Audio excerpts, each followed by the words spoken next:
It's January 21st. You clock into your job at NASA and notice something strange on the radar. It seems as a meteor is headed toward the Earth.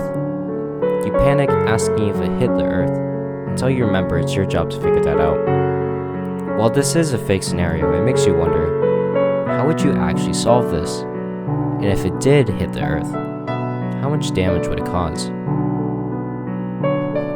First, to get an intuition of the problem, we could model the solar system as a three-dimensional plane with the sun at the origin.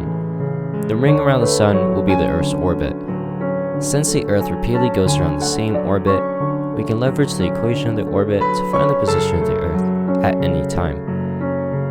Then, the meteor's trajectory will be a linear equation headed straight toward the Earth, shown by this red line. To check if the meteor hits the Earth, we just have to see if the Earth's position ever comes in contact with the meteor trajectory at any given time. For the purpose of this problem, the Earth's orbit will be a perfect circle defined as R of t.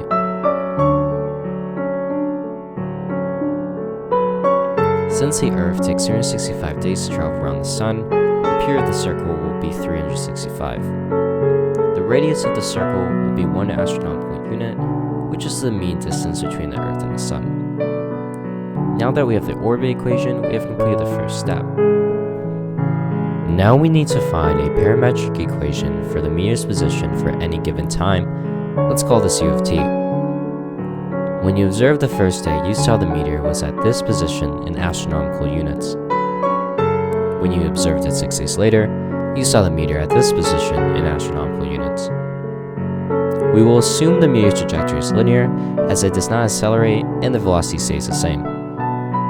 Since we know the meteor's initial position and the meteor's position 6 days later, finding the equation is pretty straightforward. We divide the change in each component by the change in time to get our direction vector and add the initial position.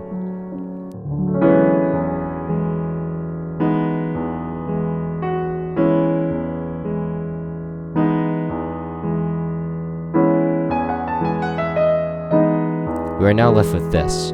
The direction components have much more decimal places, but for the sake of saving your eyes, I round them down. However, I'll be using the fully accurate floating point values later on.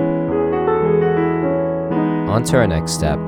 Let's find the distance between the Earth and the meteor at any given time. We'll define this as d of t, which will simply be the magnitude of r of t minus u of t.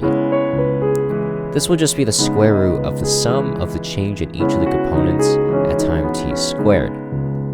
For the sake of simplicity, I won't expand this out further, but now we have everything we need to calculate if the meteor will hit the Earth. While we could see if the two equations ever intersect, this would not be so accurate. As the Earth's position represents its center, to really see if the meteor hits the Earth, we need to find out if the distance between them is ever less than or equal to the radius of the Earth in astronomical units. Let's graph our distance formula to see if it ever dips below the radius of the Earth. While it might be hard to see, at around day 70, our distance hits just below the radius of the Earth, meaning that yes, the Earth will be hit.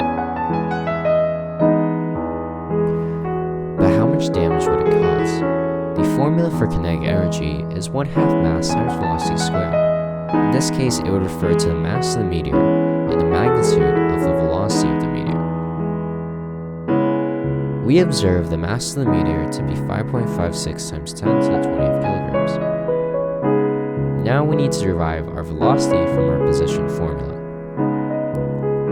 Once we have our velocity, the magnitude of that will be our speed.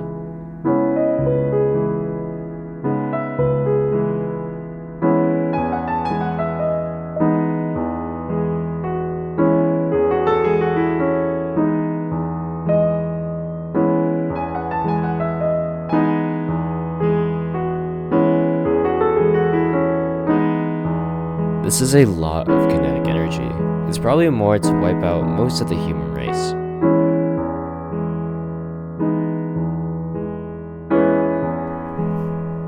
To recap, first we visualize space as a 3D plane with the Earth orbiting around the origin. Then, we found the equation for the meteor and the Earth's position in this 3D plane.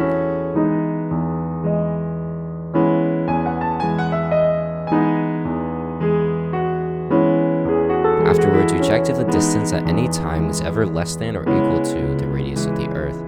And if it did hit the Earth, we used the kinetic energy formula along with our observed meteor's mass to see how much damage it would cause. We conclude that yes, it will hit the Earth, and the kinetic energy produced would be catastrophic.